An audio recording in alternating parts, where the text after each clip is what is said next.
marco eleitoral, né?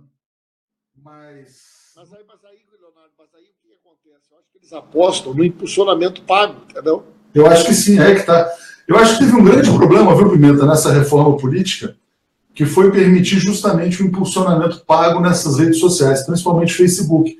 Por quê? Você vai pegar os candidatos com dinheiro, os caras vão pagar uma baba de dinheiro, vai ser tudo distorcido, né, o alcance das postagens. Então, esse congresso de direita aí está fazendo estragos, viu? Um desastre total, um desastre total.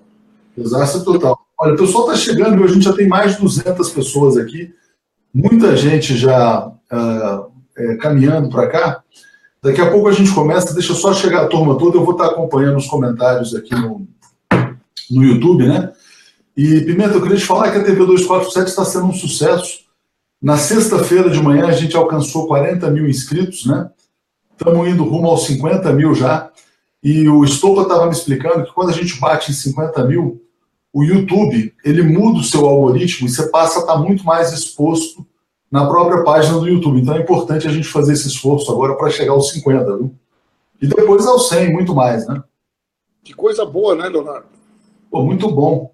Muito bom. A gente está fazendo uma programação intensa, muita gente chegando. E olha, e o que é muito legal aqui no YouTube também é que a gente está construindo um público muito fiel, sabe? Pessoas que participam do Bom Dia, do Boa Noite lá com o Paulo, com o Alex, das entrevistas. Nessa sexta a gente teve a Manuela, sua conterrânea, aí tivemos também o Rui Falcão, né?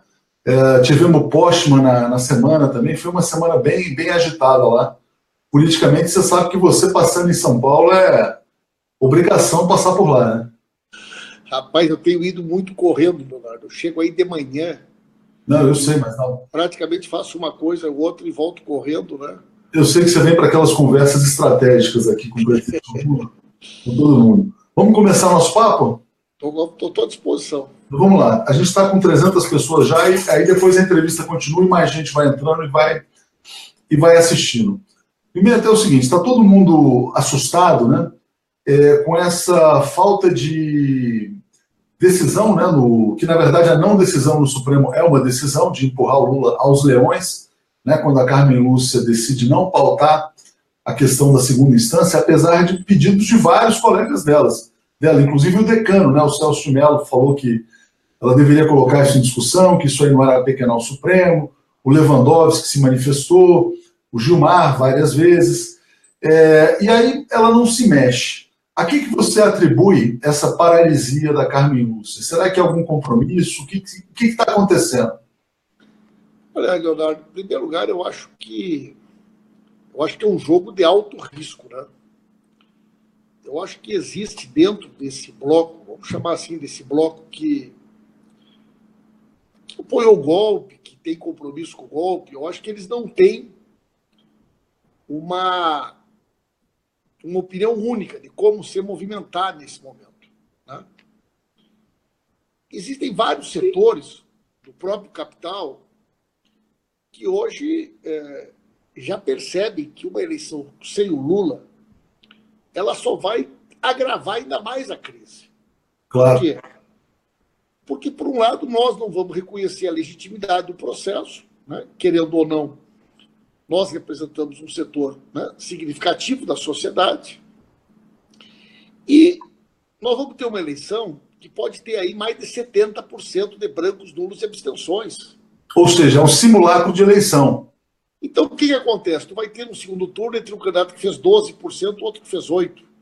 Claro. De que legitimidade alguém eleito numa eleição como essa terá para repactuar o país, para propor uma agenda econômica, para o país retomar o desenvolvimento, que a autoridade internacional, uma figura como essa, vai ter? Então, já há um setor, né, ligado ao capital produtivo que enxerga isso. Agora, tem um setor que, ao que tudo indica, quer ver o circo pegar fogo, né? Aí eu boto o Moro nisso aí, eu boto o pessoal da Lava Jato como um todo, a Globo, né? Que aposta numa crise institucional e acha que prender o Lula vai ter uma consequência, mas é o custo que eles estão dispostos a pagar para tentar impedir que o Lula possa voltar. Eu acho, Leonardo, sinceramente, que é um jogo de altíssimo risco. Né? Eu tenho a mesma impressão, Pimenta. Agora, o que acontece? Algumas pessoas, como você falou, querem ver o circo pegar fogo. O que a gente percebe, vamos dizer assim, de alguns dias para cá?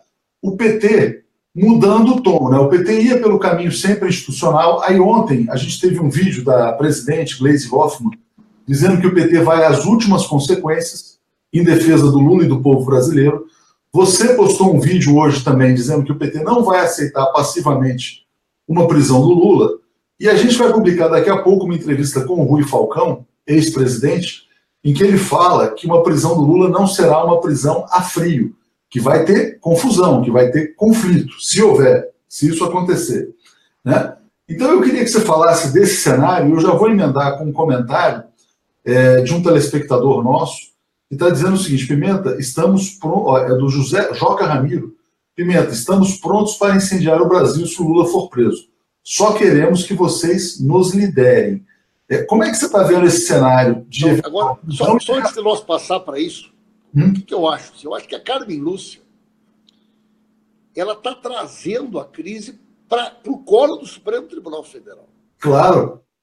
Eu acho que tem vários ministros ali que têm uma compreensão, né? Ex-ministros, várias pessoas que hoje estão no STF, já passaram pelo STF, que têm uma noção mais ampla da questão institucional.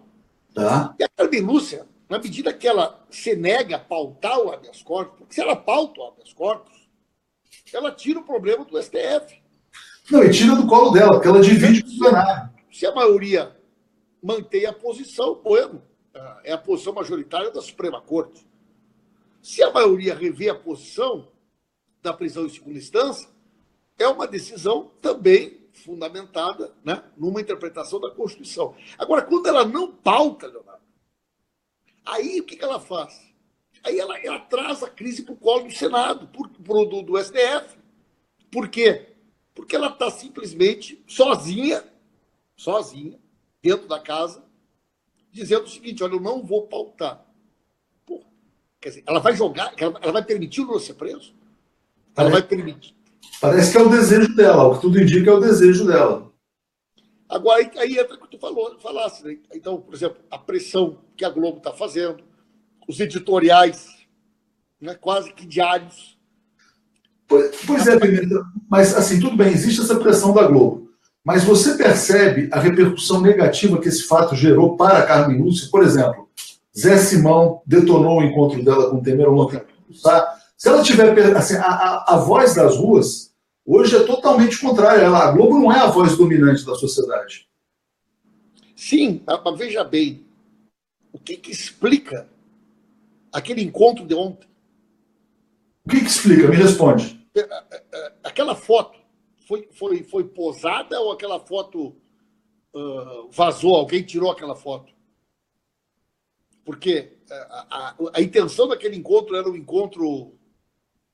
Porque é quase inacreditável que uma figura, uma raposa como o Temer, tem quase 80 anos de vida pública, né? A Carmen Lúcia também é uma pessoa que tem um mínimo de noção das coisas.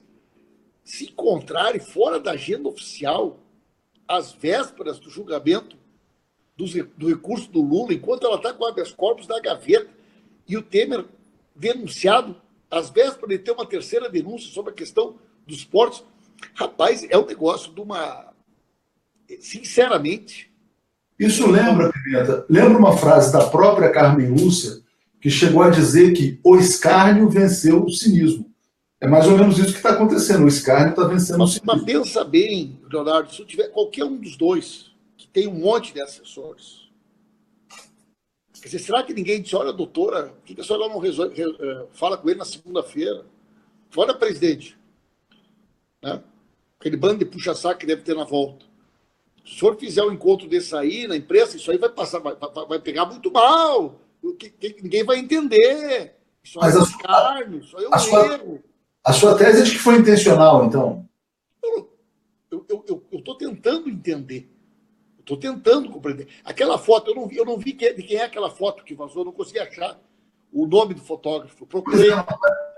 Não apareceu o crédito. Muita gente publicou e não tinha o crédito. Foi estranho. Tem crédito parecida com aquilo que crédito, provavelmente não tenha sido uma foto posada. Provavelmente alguém tirou, porque aquela foto é uma foto que não está muito boa a qualidade dela. Pelo menos é a que eu vi. Mas ela acenou, ela deu um sinal. Mas talvez tenha sido depois, Leonardo. É verdade. Talvez eles, inclusive, tenham que ter construído uma versão do encontro. Pois é. Porque na medida que tu percebe que vazou, bom, aí tu tem que contar uma história para explicar o que estavam fazendo. Pois é, o Chico Sá falou em putaria institucional, não sei se você viu. Eu vi, não. O Chico Sá arrebentou, né? E até agora ela não se manifesta. O Supremo continua silencioso. Então, veja bem, vamos só pensar aqui. Se era para tratar o tema do Rio de Janeiro, se era para tratar o tema da segurança pública, por que não reuniram segunda-feira ou sexta-feira? Óbvio. Por que não fizeram uma agenda institucional? Aí o seguinte, o Temer ia falar com ela e não ia levar o Etchegói junto. Ela ia estar sozinha, não ia ter nenhum assessor. Porra, isso é conversa para boi dormir, isso é conversa para carochinha. Claro. Quem acredita numa bobagem dessas? Claro. Mas então, aí isso reforça para você, Pimenta, aquela tese do Jucá, do golpe com o Supremo, com tudo? Você está convencido disso? Ou, como tu disseste, a Carmen Lúcia tem um nível de comprometimento, porque ela votou constrangida naquele negócio do Aécio. Lembra que ela foi o voto decisivo do negócio do Aécio? Claro, ela salvou o Aécio. Ela votou quase tremendo. Então, ela tem feito movimentos que cada vez mais comprometem ela, mas, nesse momento, ela compromete o Supremo. Eu acho que deve estar um clima muito pesado dentro do Supremo, viu? Imagino. Porque aqueles ministros mais experientes, que têm uma noção mais clara, né, das consequências das coisas, sabem que é uma insensatez deixar julgar os embargos do TRF4 sem que o habeas corpus tenha sido analisado. Do meu ponto de vista, é uma coisa quase primária, do ponto de vista... Ela poderia estar comprometida a alguma chantagem? Talvez, lá atrás, se comprometeram com o golpe, a pressão da Globo, porque, se nós parar para pensar, quando a gente lembra que a Dilma foi afastada por causa de 3 decretos de antecipação de créditos orçamentários, numa sessão presidida pelo Eduardo Cunha, né? Claro. Que tinham pedido afastamento desde novembro, dentro do STF, e que só foi depois daquela sessão que resolveram afastar ele. Rapaz, tem muita coisa nessa história que a gente ainda vai entender, viu? Muita coisa. Eu, cada dia que passa, enxergo mais o dedo de fora nesse processo. Eu acho que é um comprometimento de interesses internacionais por trás desse golpe, que vai aparecer muita coisa, Leonardo. Vai aparecer muita coisa. Eu estou convencido disso, Pimenta, e até já vou fazer uma propaganda aqui. Amanhã a gente vai ter uma entrevista muito boa, por volta do meio-dia, com o jornalista Pepe Escobar, correspondente internacional, e ele fala que o Brasil é alvo de uma guerra híbrida, de uma guerra de 4ª geração, sem armas, mas muito poderosa, muito intensa, né? Que tem justamente como objetivo a tomada das riquezas nacionais. O Danny Glover, que veio e teve com o Lula, falou a mesma coisa, da participação dos Estados Unidos. Essas coisas ficam, para mim, cada vez mais evidentes. Né? Leonardo, eu posso te adiantar, por favor, que eu tenho uma farta documentação. Eu já tenho muita coisa. Sabe, né? Quando eu e o Vadim fomos para a Espanha atrás do Tacla Duran, a gente já tinha muita coisa e tinha consciência do que nós estávamos fazendo. Eu posso te assegurar que nós temos muita coisa, nós temos materiais inéditos, nós temos documentos, né, que são absolutamente assustadores e reveladores da maneira ilegal como existe uma participação dos Estados Unidos nesse processo, com forte comprometimento de setores do Poder Judiciário, do Ministério Público do Brasil. Isso também está acontecendo na Argentina, está acontecendo no Equador, está acontecendo no México. Há uma operação combinada em todos esses países, comandados, né, pelos Estados Unidos. Esses procuradores, quase todos eles, foram para lá, fizeram cursos, esses nossos procuradores, infelizmente, eles idolatram aqueles promotores que eles aprenderam a conhecer em filme. Eles assistem muito filme americano. Uhum. Então, eles pensam que ser procurador aqui no Brasil é a mesma coisa que ser procurador nos Estados Unidos. Né? Mas me dá mais aí uns 15 dias e vou te passar um material aí que tu vai... Mas será que 15 dias não é tarde, Pimenta? Isso não tinha que ser uma coisa meio urgente? Leonardo, nós estamos fechando um trabalho, que é um trabalho de investigação grande, com documentos. Sabe que a gente não trabalha com documento furado, não trabalha com documento sem perícia. Né? Claro. Olha... Trabalhando, né? Então, a nossa forma de trabalhar é outra, mas eu posso te assegurar que essa questão dos Estados Unidos, a cada dia que passa, ela fica mais evidente, mais clara, e isso aí é uma coisa que tem uma repercussão hoje que vai para muito além da fronteira do Brasil, viu, Leonardo? Eu estou para ver essa entrevista do Pepe amanhã, viu? Não, isso vai ser muito bom, isso vai ser muito importante, já estamos fazendo a propaganda. Vamos pedir aqui, Pimenta, a gente já está com 520 pessoas, é importante todo mundo compartilhar, né, nas suas páginas de Facebook, nos seus contatos, para a gente aumentar o alcance, porque essa entrevista sua vai bombar. Se você tiver com tempo, a gente fica aqui batendo papo, e as pessoas vão chegando, o público está crescendo. Eu já joguei na minha página pessoal do Face, né, e vou jogar na página do 247 agora também. Mas eu queria te perguntar mais sobre essa questão da Carmen Lúcia, né? Como é que eu faço para botar isso aqui no meu Face? Não, então, o Face, na verdade, a gente compartilha, mas o Facebook ele boicota os links de YouTube. Se você, por exemplo, se você for no celular ou pedir para alguém pegar o link do celular e colocar na opção compartilhar, você entra no YouTube, aí ali no YouTube, quem estiver assistindo a live tem uma opção para compartilhar. Eu acabei de compartilhar na minha página do Face, né? E agora eu vou pegar o link, eu vou copiar o link e vou jogar na página do 247. Mas já tem muita gente chegando e a gente vai continuar aqui. Eu estou aqui na página, do YouTube. Eu estou enxergando aqui a nossa entrevista aqui. Tem 519 pessoas. Eu queria ver como é que eu fazia para botar na minha página do Face. Compartilhar, achei? Exatamente. Então, se você for no YouTube... Achei o Face, vou botar na minha página do Face. Põe na tua página do Face. Eu estou botando aqui agora também na nossa página, no Face também, o link, né? E aí a gente vai... Vou conseguir botar na minha página do Face. Isso, ótimo. Já consegui. Até o final a gente está com umas 1000 pessoas aqui ao vivo. Já coloquei na minha página do Face. Bom, muito bem. Botei na página do 247 agora também. E as pessoas vão chegando. Ô Pimenta, mas vamos falar então ainda dessa questão do STF, né?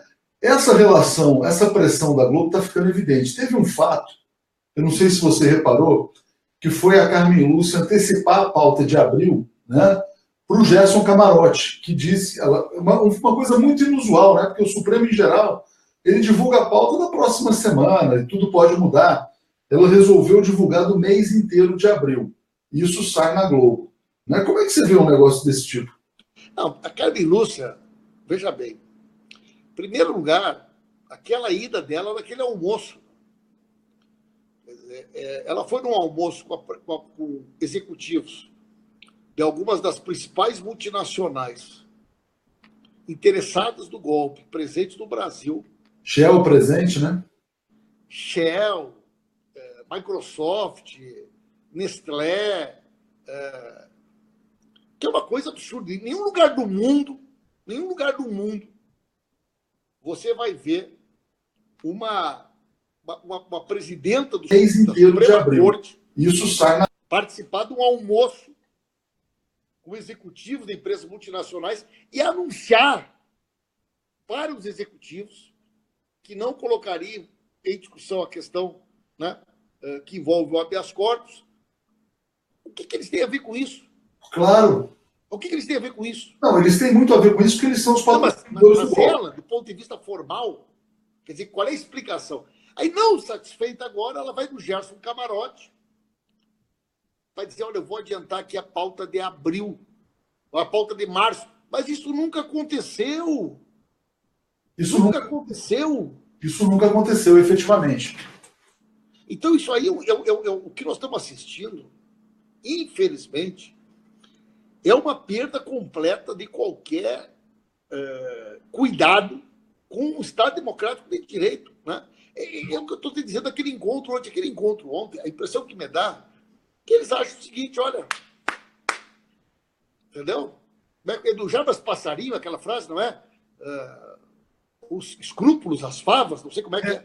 As favas com os escrúpulos. Eu ia falar exatamente isso. Parece que perderam a preocupação com as aparências. Ninguém liga para as aparências. A impressão que dá é que eles não estão... Como eles acham que eles têm a retaguarda da Globo, da grande mídia, que constrói essa narrativa, é a sensação que eu estou. Agora, qual é a grande questão? Qual será a nossa capacidade de resposta. Eu acho que essa é a grande questão. Aí a gente vai chegar nesse ponto. Olha, que o Amaury Prado está dizendo, acabou o pudor. Eu acho que é exatamente isso que ele fala. Quando você fala da narrativa, essa narrativa está derrotada, Pimenta, porque por mais que eles tenham a retaguarda da Globo, da Folha, do Estado, nós temos hoje mais de 30 universidades ensinando cursos, dando cursos sobre o golpe de 2016. O golpe é um consenso no meio pensante brasileiro, entre os intelectuais, na academia. Então, o golpe já está inscrito na história como uma das coisas mais vergonhosas do Brasil. O que é espantoso é justamente a Carmen Lúcia escolher o lado do golpe. Eu acabei de publicar um artigo do Ricardo Couto, né? E o Couto joga a toalha e fala assim, porra, agora não dá mais para negar, é golpe com o Supremo com tudo, e a Carmen Lúcia escolheu o seu lado, é o lado do golpe. Né? Isso agora, veja bem, há um ano e pouco atrás, logo que nós saímos das eleições de 2016, você lembra que dava para contar nos dedos quem tinha coragem nesse país de falar da Lava Jato, de falar do Sérgio Moro, de falar dos Golden Boys. Naquele período, a Globo tinha transformado a Lava Jato quase numa religião. Tu viu essa última pesquisa? 51% da população já tem a compreensão de que a Lava Jato é parte do golpe. Eles perderam a narrativa no exterior desde o início. E eles perderam a narrativa aqui. Esse trabalho que vocês fazem, né, dos sites, dos blogs independentes, foi quase um trabalho de guerrilha contra a grande mídia. E nós ganhamos essa narrativa. Eles têm vergonha de defender o golpe. Mas olha esse comentário aqui do Luiz Ribeiro. A narrativa está derrotada, mas o poder está nas mãos dos golpistas. Então, eles têm o poder, perfeito, e não têm a narrativa. Eles estão derrotados moralmente, mas têm o poder. Quando tu não tem apoio popular, o que tu precisa para te manter no poder? Força. Força. E eles têm a força. E a força, ela tem que ser compreendida de duas maneiras. De uma maneira sofisticada, que é essa maneira do poder da toga, que a gente chama, né? Que são os setores do Poder Judiciário, do Ministério Público, que embarcaram no projeto golpe. Mas também não é uma questão qualquer que nos últimos 30 dias 4 generais da ativa tenham assumido funções relevantes dentro da estrutura do Estado. Claro. Há quanto tempo nós não tínhamos isso? Quer dizer, hoje tu tem um general do Ministério da Defesa, tu tem um general do Gabinete de Segurança Nacional, tu tem um general de interventor no Rio de Janeiro, tu tem um general de secretário de Segurança. Leonardo, cada um desses generais trouxe quantos coronéis, quantos majores, perfeito, quantos ganharam função gratificada, carro oficial, um conjunto de vantagens por estar na estrutura da máquina governamental. E para tirar depois, como é que vai ser? Já estão na FUNAI. Quem é que vai conseguir tirar porque eles veem e começam a pegar gosto. Então, claro, eles estão comendo pelas beiradas. Né? Eles estão gostando, evidentemente eles estão gostando. Mas, Pimenta, para a gente não fugir da questão Lula, né? A gente teve lá a Carmen Lúcia lavando as mãos. Tal qual Pôncio Pilatos jogou o Lula aos leões. Né? Aí você tem o TRF4, e já foi anunciado hoje que eles anteciparam o julgamento. O Pôncio Pilatos lavou as mãos, rapaz. Que jogou os leões foi outro, eu acho. Não, sim, o Pôncio Pilatos lavou as mãos. Eu digo que ela lavou as mãos e jogou aos leões. Mas o jogou aos leões foi só um empréstimo. Eu não sou especialista nesses temas, não, viu, Pimenta? Mas aí, se tiver alguém aqui que seja um especialista em Velho Testamento, Novo Testamento, por favor, nos explique. Mas o fato é o seguinte. Aí, continuando Vou contar uma história. Quando eu era vereador lá em Santa Maria, opa, um vereador foi na tribuna e falou assim, como disse Herodes, lavo minhas mãos. Aí veio outro pedir uma parte, disse assim, o que é isso, vereador? É o Pôncio Pilatos. Aí ele respondeu, e por acaso, será que o Herodes nunca disse Lavo minhas mãos. Muito bom. Tá que nem a nossa conversa aqui, entendeu? Mas aí que acontece? Aí o negócio vai lá para o Sul e eles antecipam o julgamento. Vão marcar para a Semana Santa. Para segunda-feira da Semana Santa. 26. Dia 26. Estava marcado para o dia 28, puxaram para o dia 26. Pois é, talvez para emendar o feriadão, né? Para não ficar muito em cima do Sabe onde é feriadão. que o Lula vai estar dia 26? Aonde? Pensa. Porto Alegre? Curitiba. Ah, ele vai estar em Curitiba, ele vai estar na caravana. Começa dia 19, dia de São José, dia do meu aniversário, começa lá em Bagé. Opa! Dia 23, ele está terminando a caravana, 24, 25, Santa Catarina, 26, ele está entrando no Paraná. Olha que interessante. Já tinha percebido isso? Ele vai estar com uma multidão, imagino eu. O julgamento, se for mesmo dia 26, o Lula 26 e 27 vai estar no Paraná. 26, olha, a gente já tem a manchete pronta para esse dia, viu, Pimenta? Porque se o Lula for preso no dia 26 ou no dia 27... Dia 26, o julgamento deve ser 26, né? Quer dizer, o Lula vai estar no Paraná. O Lula vai estar no Paraná. Pimenta, mas se ele vier a ser preso, a nossa manchete vai ser... Não se se eles tentarem prendê-lo. Se eles tentarem prendê-lo, nesse dia, a gente vai dizer, não se preocupem, na sexta-feira ele ressuscita. Na sexta-feira... na sexta-feira santa, no domingo ele volta. É, exatamente. Não, que eu acho que morreu na sexta e voltou no domingo, é isso, né? É isso, então tem que explicar. Exatamente. Então ele ressuscita no domingo, é mais ou menos isso. Ressuscita no domingo. Agora o seguinte, tu vê que quando eu vi hoje essa data, na hora, eu digo, mas só um pouquinho. A data do julgamento, o Lula vai estar no Paraná. Que coisa, hein? E, Pimenta, então vamos falar nisso. Se tentarem prender, o que acontece?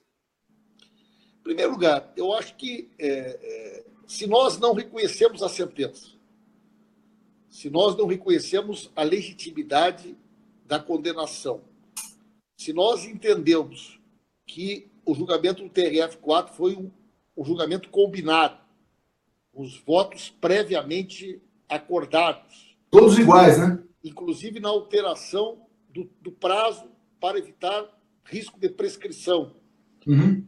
Se nós temos toda essa leitura de que é uma condenação de uma pessoa inocente, sem provas, né, baseada num esquema que visa dar sustentação ao golpe institucional, e nós permitirmos que o Lula simplesmente seja preso, seja levado como algo natural, de certa forma, seria nós não darmos consequência para tudo aquilo que nós temos dito até agora, certo? E vamos separar as coisas, Leonardo. Uma coisa é o Lula, pessoa física. Uma coisa é a pessoa do Lula. Quem está falando aqui não é o Lula. Quem está falando aqui são dirigentes do PT, dos movimentos sociais, que entendem que a figura do presidente Lula é algo muito maior do que ele. Claro. O Lula não é só a pessoa física do Luiz Inácio Lula da Silva. O Lula, nesse momento, ele carrega um simbolismo histórico de um conjunto de aspirações, de expectativas, de esperanças, que ultrapassa muito, né, a sua pessoa. E a própria vontade. Então, nós não podemos permitir que isso aconteça. Nós não podemos permitir. E o que significa não permitir? Resistir?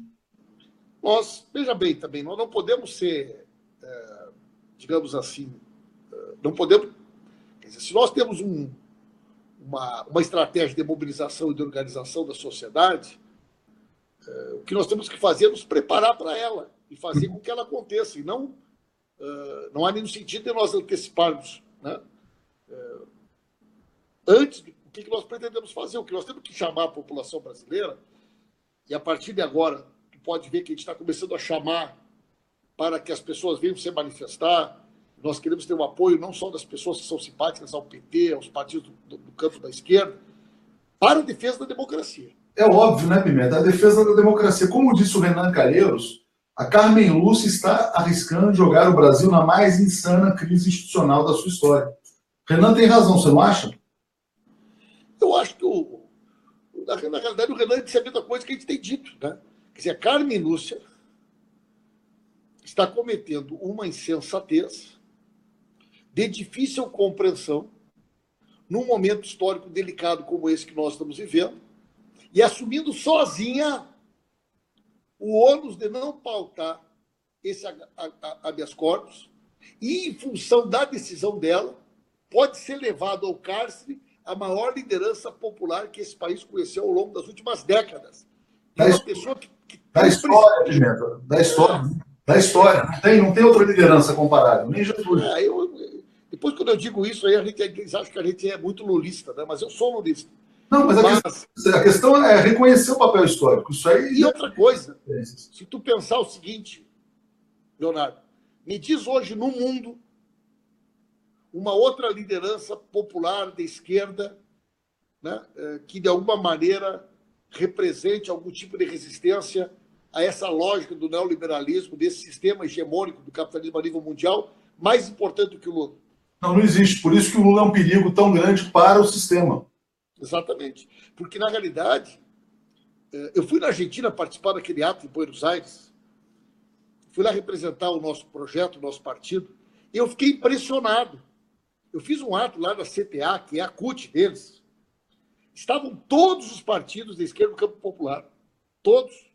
Tinha gente que apoiava a Cristina, gente que não apoiava a Cristina, tinha peronista, tinha justicialista, tinha trotskista.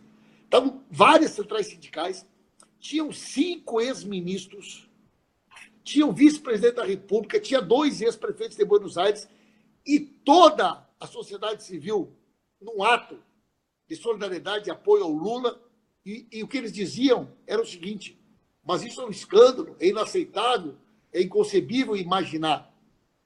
Em qualquer lugar que a gente vai, é isso que a gente ouve, Leonardo. É isso que a gente ouve, né? Pimenta, você sabe que o Lula seria eleito presidente da Argentina se ele fosse argentino, né? Tinha pesquisa a respeito disso. É verdade. Quando eu estava lá na Câmara dos Deputados, de tarde, numa reunião, eu botei no Viva Voz para conversar com os deputados. Eu tinha que ver a emoção daqueles deputados argentinos conversando com o Lula. Aliás, a minha ida lá foi muito emocionante, né? Eu fiquei muito sensibilizado. E o discurso que eles fazem sobre aquilo que o Macri está fazendo lá cabe exatamente aqui, não precisa tirar nem pôr nada. É idêntico à realidade do cenário que nós estamos vivendo no Brasil. Mas lá, pelo menos, teve eleição. Aqui teve golpe. Aqui foi mais... Mas a pauta econômica, a agenda deles...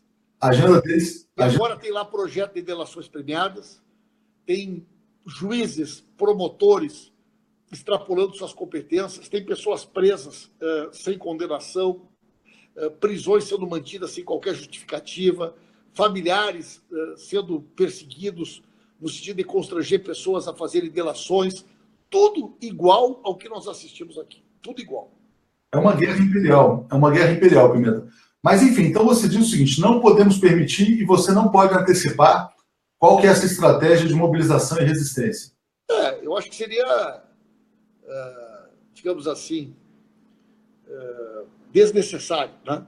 Claro, mas nós temos que dizer o seguinte: não metam a mão no Lula, porque vocês vão mergulhar o país numa crise institucional sem precedentes. Nós não aceitaremos que um esquema criminoso do consórcio golpista como esse, financiado pelos Estados Unidos, possa banir da vida pública a maior liderança popular deste país. Vocês não façam isso. É isso que você tem que dizer. Claro. Ô Pimenta, isso está claro. Então, você acha assim, hoje a gente percebe, principalmente no público, as pessoas muito angustiadas, né? Por exemplo, teve comigo lá o Rui Costa Pimenta, recentemente, e ele falava assim, olha, é muito preocupante... PCO, Partido da Causa Operária. Isso, PCO. Ele falava o seguinte: o fato do PT estar muito tranquilo, não estar se mobilizando, não estar chamando a resistência, a gente vê também no público muitas pessoas atônitas com a falta de reação. Então, pelo que você me conta, é o contrário. Haverá uma reação. Leonardo, veja bem. O PCO fez um grande trabalho na luta da resistência ao golpe, e eu quero aqui publicamente fazer esse reconhecimento, né? Acho que o PCO tem sido um partido muito importante no país, na denúncia do golpe, da luta da resistência, né? Agora, algumas pessoas, não o PCO, quando fazem esse discurso, fazem de uma maneira quase infantil, né? Nós tivemos agora um enorme ato em Porto Alegre. Isso significou mobilizar milhares de pessoas. Muita gente viajou o Brasil inteiro. No outro dia, nós tivemos um enorme ato na Praça da República em São Paulo, um dia depois do ato de Porto Alegre. Com muita gente. Nós fizemos 2 enormes atos em Curitiba, nós fizemos grandes atos em Brasília, muitos atos em São Paulo, muitos atos no Rio de Janeiro, greves gerais que ocorreram durante esse período. Então, se tu olhar ao calendário de mobilização, agora veja bem, nós não podemos imaginar que essa é uma guerra de curto prazo, é uma luta de curto prazo. Cada vez que tu realiza uma mobilização nacional como essa, isso envolve uma enorme estrutura, né, para viabilizar. O Brasil é um país continental, não é que nem, não é pequenos países. Claro. Mas o que é sair um ônibus do Piauí para ir para o Rio Grande do Sul, sair um ônibus do Pará, né? Então, nós temos, evidentemente, também uma limitação que ela é estrutural. Claro. Né? E nós não podemos gastar nossa energia, né, nossa munição. Agora eu vou falar munição, os caras vão dizer que eu estou falando que nem o Wagner, aquela vez que falou que era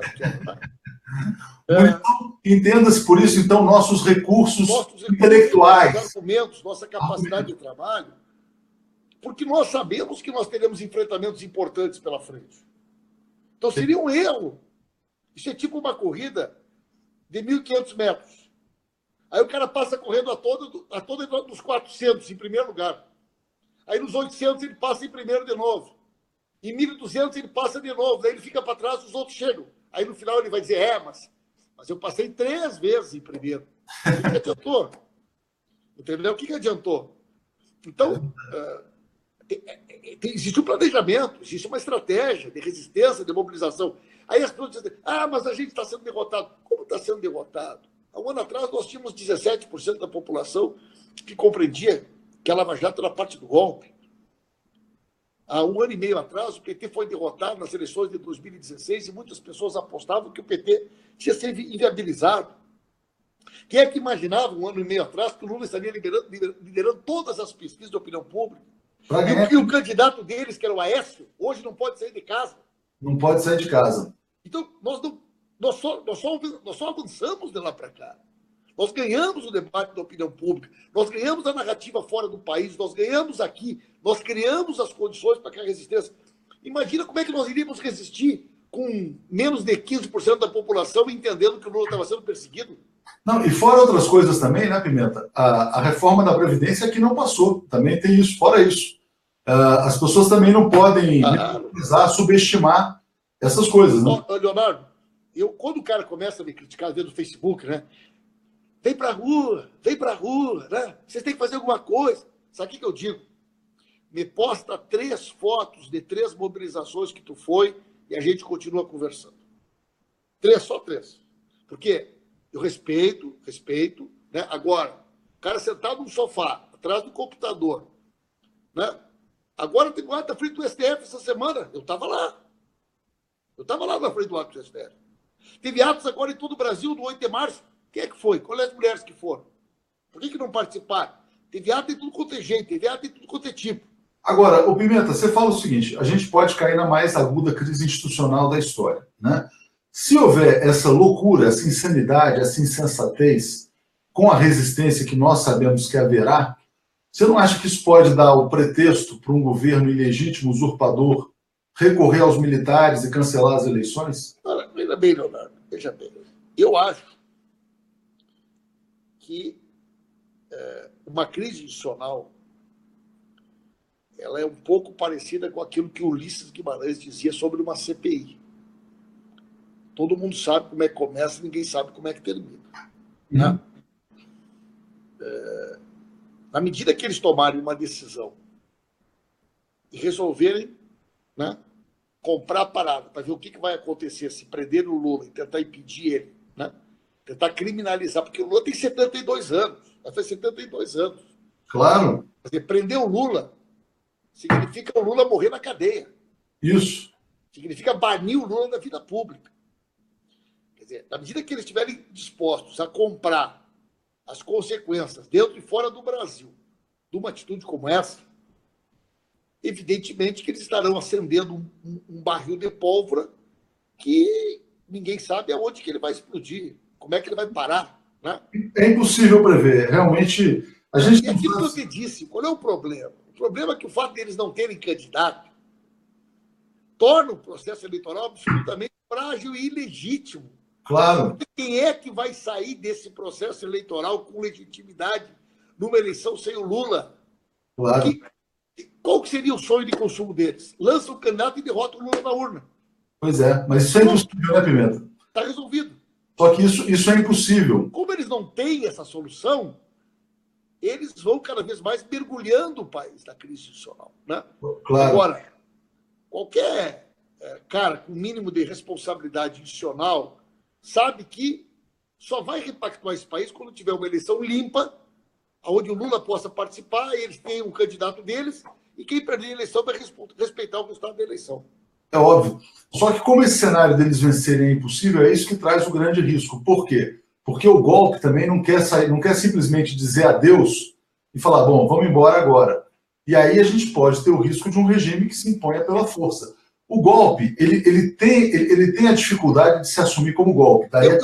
Olha só, Leonardo, eu tenho uma certa dificuldade de concordar com essa tese de uma ruptura aberta. Por quê? Porque eu acho que hoje o mundo está muito mais globalizado, as relações comerciais são muito mais dependentes. E o país, quando ele quebra a normalidade democrática, imediatamente hoje, ele sofre um conjunto de sanções econômicas, de bloqueios, de restrições. Mas o Brasil é um país... O Brasil já quebrou, Pimenta. O Brasil, então, já deveria ter sofrido. Não, mas por isso que eles dão um ar de legalidade. Uhum. Por que eles dão um ar de legalidade? Né? Por que para eles é tão importante? Tu vê que é dizer que o impeachment foi legal, o Supremo Tribunal Federal ter se manifestado, porque isso também é uma maneira, é um mecanismo de alguma forma, impedir que essas coisas aconteçam. Agora, o país, quando ele mergulha numa crise institucional aberta, como seria uma prisão do Lula, isso tem profunda repercussão na Bolsa. Né? O país perde pontos daquele negócio lá, daqueles agências lá. Competitividade, né? Agências de risco. Isso teria uma enorme consequência econômica para eles. Né? Então, eu acho que é muito mais uma estratégia como essa, de ir botando os militares por dentro, dessa maneira, e tentar achar um candidato que eles não vão achar. A aposta toda é o seguinte: se eles quiserem pagar para ver, tipo assim, vamos ver o que acontece se nós prender o Lula. Eu acho que dentro do bloco do golpe tem pelo menos duas visões. Uma que acha que isso pode ser uma loucura, e uma outra, que é onde a Rede Globo talvez seja a principal narrativa, que tipo o seguinte: não, vamos pagar para ver, eles vão gritar, vão espernear, mas em 2, 3 meses isso aí acaba, e se for o caso, a gente vai criminalizar o PT, e movimentos sociais e outras lideranças, prendemos quem tiver que prender, então, com nós vamos fazer eleição e eles vão ter que respeitar o resultado da eleição. Por isso que nós não podemos embarcar em conversa de plano B, porque plano B é exatamente o que eles querem que a gente aceite, que é a legitimação do golpe. É a legitimação do golpe. Está claro isso, Pimenta. Agora, sobre a Globo, eu queria te fazer uma pergunta. Você acha, porque, por exemplo, a Globo, ela perdeu muita reputação no Brasil, né? Graças a esse golpismo que vem desde 64 e que se repete agora em 2016. A Globo foi ocupada lá recentemente pelo Levante Popular da Juventude e agora no Dia da Mulher de novo. Seria, a meu ver, do interesse dos donos da Globo trabalhar por uma pacificação. Você acha que a Globo pode estar sendo chantageada pelos americanos em função do escândalo FIFA? Porque me parece muita burrice apostar nesse fogo aberto no país. Eu acho que não. Eu acho que a Globo é parte da inteligência do golpe. Mas será que não por pressão, não por chantagem? Não. Eu acho que é uma opção mesmo por um modelo. Olha só. Quando a gente começa a ler, uma pessoa que conhece história, com certeza muito mais do que eu. Mas se nós pegar aquele período que antecedeu o suicídio de Getúlio, e a gente olhar o papel que o Roberto Marinho teve naquele processo, junto com o Carlos Lacerda, junto com o grupo do Galeão, junto com as relações, tu vai ver que ali tinha uma decisão política de obstruir um determinado modelo, né? Que depois, com a morte do Getúlio, aquele processo foi adiado por 10 anos. Em 64, ele voltou com os mesmos personagens. Os mesmos atores. Né? Aí tu vê, há um processo de transição negociada da ditadura, cujo primeiro presidente pós foi Sarney, foi José Sarney. E o primeiro presidente eleito depois do Sarney foi o Collor. Então, se o Collor tivesse dado certo, como a Globo pretendia, imagina, era Tancredo e Sarney e depois o Collor. Tinha um plano. Tinha um plano. Que não deu certo. Por quê? Por causa dessa figura que é o Lula, que não era convidado para o baile, não era convidado para a festa. O Lula é a pedra no sapato, né? A Lula é a pedra no sapato. Ele é a pedra no sapato dos Estados Unidos. Aí derrotaram o Lula em 89, derrotaram de novo, até que foi ganhamos a eleição. O Lula é a pedra no sapato dessa inserção brasileira subalterna aos Estados Unidos. Exatamente. Desse papel de colônia. Exatamente, porque o Brasil vinha sendo reconhecido como potência, né, Pimenta? Então, eu acho que chegaram lá, perderam a paciência e falaram, olha, você já vem... Leonardo, eu fui com o presidente Lula numa oportunidade por Oriente Médio. Rapaz, eu conto para as pessoas. Nós ficamos praticamente 15 dias.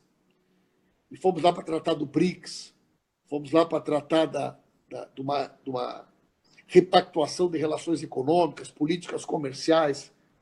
Eu tive na China, eu tive 2 vezes na África do Sul. Rapaz, o Lula é uma figura que é reconhecida por essa questão dos BRICS, por essa questão de ter tido a coragem de propor um reordenamento dessa ordem econômica mundial, que a gente não tem noção. Eu digo para as pessoas, eu fui representar o Brasil no funeral do Yasser Arafat. Rapaz, eu digo aqui, eu acho que depois que morreu o Nelson Mandela, o Lula é uma figura reverenciada por esse povo hoje como nenhuma outra no planeta. Também acho. Outra. E uma coisa muito chocante para mim, Pimenta, como brasileiro, é saber como... eu não entendo como todas as forças políticas não se uniram, né, em torno de um objetivo que era transformar o Lula em Prêmio Nobel da Paz. Né? Eu acho que o Lula nem pensava em voltar para a presidência. Cá para nós, eu acho que o Lula estava em outra. Se tivessem deixado o Lula em paz, né, sem tanta pressão, sem tanto assédio, a Dilma ganhou a eleição, o PT ia lançar um outro candidato, talvez nem fosse do PT em 2022, né, mas eu acho que eles ficaram com medo dessa volta. Quando depois de 4 vitórias, podia ter havido uma grande conciliação, o Brasil saía, né, num modelo, aí, num momento de grande sucesso internacional. Eu não entendo como que a própria direita brasileira não trabalhou em prol desse objetivo. Imagina o Brasil, ganhou a Copa do Mundo, Olimpíadas, o Brasil era a bola da vez, só faltava coroar. Mas olha, Olimpíada, Copa do Mundo, pré-sal. Quer dizer, o Brasil passa a fazer parte do clube restrito dos grandes reservas de petróleo do planeta. Um país que já era rico em tudo. Pois é. Um país que tem a maior reserva de água doce do planeta. Um país que tem a Amazônia. Um país riquíssimo em minério. Descobre o pré-sal. Hoje nós já somos um dos maiores países do mundo em geração de energia eólica. É impressionante. O Pimenta, agora falando Ninguém me convence que o pré-sal não apressou o golpe. Claro. Falando em petróleo, Pimenta, você que é aí do Sul, o que está acontecendo no estaleiro do Rio Grande, que o parente mandou vender como sucata 2 plataformas e vai contratar na China? Rapaz, isso é quase inacreditável. Eu estive lá com o presidente Lula e com a presidenta Dilma no ano passado. Não me lembro qual é o mês que a gente foi lá. A retomada da indústria naval, que teve enormes consequências no Rio de Janeiro e lá em Rio Grande, teve uma importância estratégica para a indústria brasileira. Vocês lembram que até o Lula chegar, era tudo vinha de Singapura, da Tailândia, do Vietnã, da China. Né? Aqueles 2 guindastes, daquele estaleiro que tem em Rio Grande, são os maiores e mais modernos da América Latina. Nós chegamos lá e tinha 2 cascos de navio na linha de produção. Só a produção para a Petrobras, ela significa décadas de trabalho para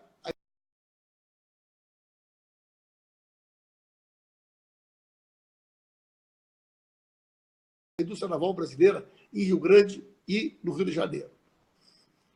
É quase inacreditável que o Pedro Parente agora não só tenha determinado vender como sucata aquilo tudo, como pegar aqueles 2 cascos de navio e levar embora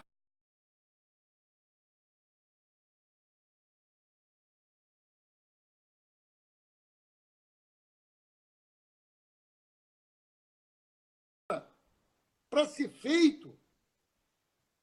Eu não sei se é na Tailândia, se é na Indonésia, onde é que ele quer levar. Acho que é na China. Eu, pelo menos. Eles vão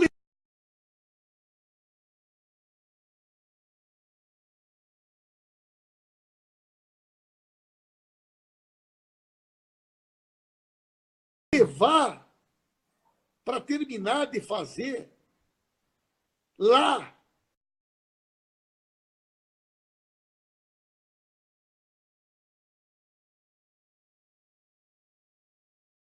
Com mão de obra de lá, com tecnologia de lá, é um negócio de uma gravidade. Esse Pedro Parente, olha, assim, ó, vai chegar um dia que esses caras vão ter que ir para a cadeia, né? Sérgio Moro, Dallagnol, Carlos Fernando, esse Marcelo Bretas, esse Pedro Parente vai também. Quantos empregos, Pimenta, você acha que estão sendo perdidos aí no Sul? Como? Quantos empregos? 30 mil chegou a ter. E hoje tem o quê? Estou acabando, vai acabar. Estou acabando tudo. 30 mil empregos. Imagina o seguinte, isso movimentou toda a cadeia da indústria brasileira. São centenas de outras indústrias produzindo componentes, peças, equipamentos, tecnologia. Aí sabe qual que é a solução que eles vão dar para o Rio Grande do Sul? Intervenção. Como? Eles vão dar uma solução para o Rio Grande do Sul que vai ser intervenção militar. Eles vão propor a mesma coisa que propuseram no Rio. Porra, olha só. Tem todo mundo, né? O Pimenta. O Rio Grande do Sul está tirado, infelizmente, o nosso estado. Né? Esse Sartori não vai nem ser candidato à reeleição. Não vai disputar? Não tem condição.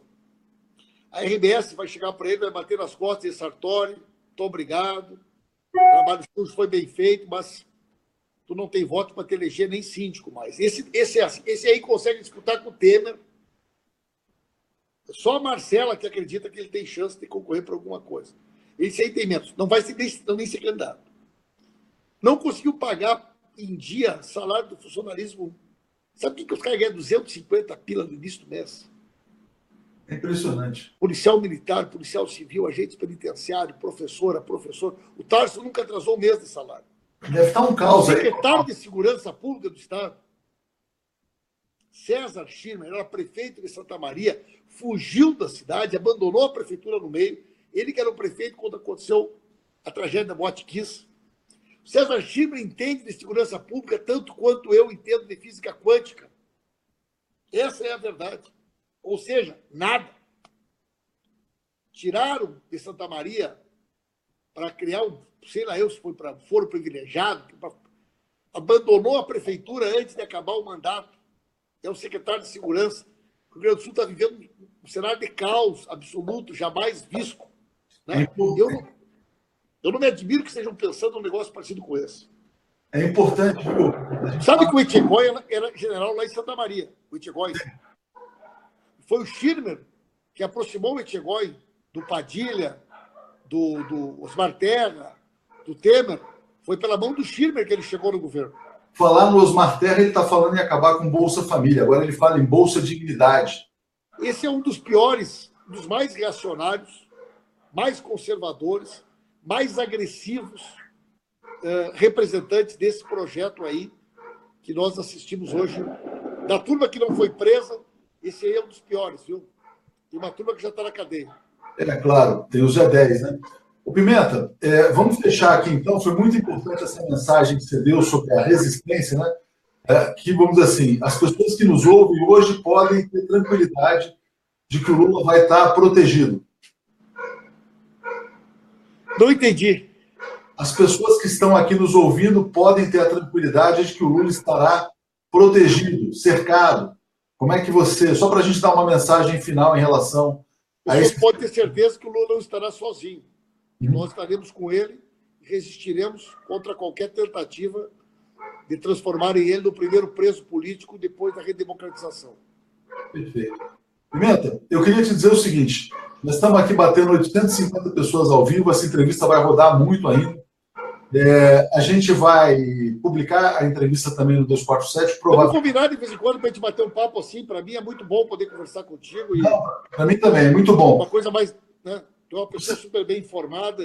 Você não tem a caneca ainda, né? Eu vou buscar uma para mim aí. Não, eu vou te mandar as canecas. Eu vou te mandar umas canecas para você fazer suas lives aí de vez em quando, tomando um café, um chá aí na caneca, né? E vou te dizer o seguinte, chama o teu público também, se você puder, para se inscreverem no canal da TV 247. Vou chamar. É muito importante esse canal. Vamos transformar essa TV aí naquilo que nós conversamos aquela vez. Né? Pois é. Sonhar não custa nada, né, Pimenta? Com certeza.